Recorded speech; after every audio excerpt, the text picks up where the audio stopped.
DA hike. नए साल के शुरुआत में ही कर्मचारियों मिला तोहफा। डीए में बढ़ोतरी के सरकार ने आदेश जारी किए।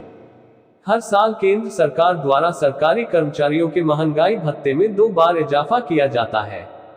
हाल ही में खबर आई है कि केंद्र सरकार कर्मचारियों को न्यू ईयर गिफ्ट दे सकती है। जनवरी 2024 से केंद्रीय कर्मचारियों को 50% तक महंगाई भत्ता मिल सकता है। महंगाई भत्ते के बढ़ने से कर्मचारियों की बेसिक सैलरी में भी इजाफा होगा।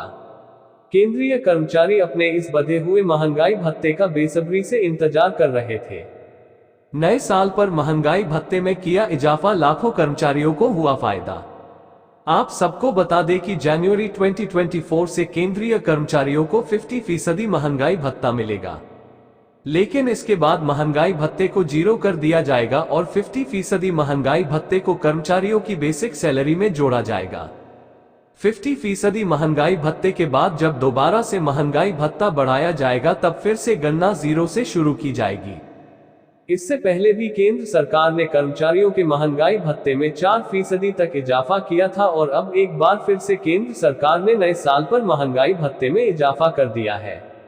पहले कर्मचारियों को 46% महंगाई भत्ता दिया जाता था, लेकिन अब 50% महंगाई भत्ता दिया जाएगा। अभी दिसंबर का इंडेक्स जारी नहीं हुआ है। अगर इंडेक्स में अच्छा उछाल रहता है तो महंगाई भत्ता 51% भी हो सकता है, लेकिन 50% महंगाई भत्ता होना कंफर्म है। कर्मचारियों को मिलेगा 50% महंगाई भत्ता। केंद्र कर्मचारियों को मिलने वाला महंगाई भत्ता एआईसीपी इंडेक्स के आधार पर कैलकुलेट किया जाता है। एआईसीपी इंडेक्स के नवंबर 2023 के नंबर्स जारी हो चुके हैं। इस दौरान इंडेक्स में 0.7 पॉइंट का उछाल देखने को मिला है।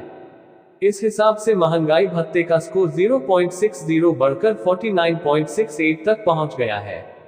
यानी अब कंफर्म हो गया है कि कर्मचारियों को नए साल से 50% महंगाई भत्ता दिया जाएगा।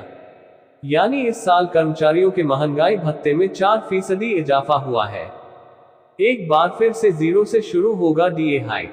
जनवरी से केंद्रीय कर्मचारियों को नए महंगाई भत्ते से नई सैलरी दी जाएगी, लेकिन इसके बाद महंगाई भत्ता एक बार फिर से 0 कर दिया जाएगा। यानी अगली बार जब से महंगाई भत्ते में इजाफा किया जाएगा तब महंगाई भत्ते की गणना 0 से शुरू होगी और इस 50% महंगाई भत्ते को कर्मचारियों की बेसिक सैलरी में जोड़ दिया जाएगा।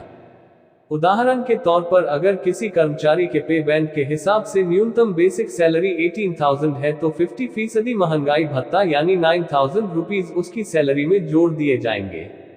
जब भी नया वेतनमान लागू होता है, कर्मचारियों को मिलने वाला महंगाई भत्ता मूल वेतन में जोड़ दिया जाता है। 2016 में महंगाई भत्ते को मूल वेतन में जोड़ा गया था। उससे पहले 2006 में जब छठा वेतनमान आया तब उसे समय 5वें वेतनमान में दिसंबर तक 187% महंगाई भत्ता मिल रहा था। पूरा महंगाई भत्ता मूल वेतन में मार्च किया गया था।